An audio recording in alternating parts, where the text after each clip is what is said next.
செலவை எவ்வளோ குறைச்சாலும் சேவிங்ஸ்க்கு ஒரு சீட்டு போட முடியல. ஏங்க, என் சேலரியில இருந்து நான் கொஞ்சம் சேவ் பண்ணி வச்சிருக்கேங்க.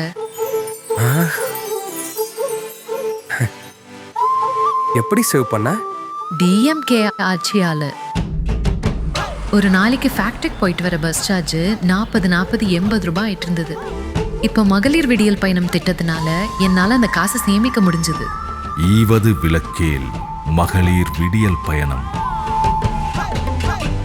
திறனும் வாய்ப்பும் கூடினால் வாழ்வு மலரும், தடைகள் தானாக விலகும். வாக்களிப்பீர் உதயசூரியன், வெற்றி பெறச் செய்வீர் மதச்சார்பற்ற முற்போக்கு கூட்டணி வேட்பாளர்களை. மறவாது வாக்களியுங்கள். நமது சேலம் வடக்கு தொகுதியின் வெற்றி வேட்பாளர் திரு ஆர் ராஜேந்திரன் அவர்களுக்கு. நமது வெற்றி சின்னம் உதயசூரியன்.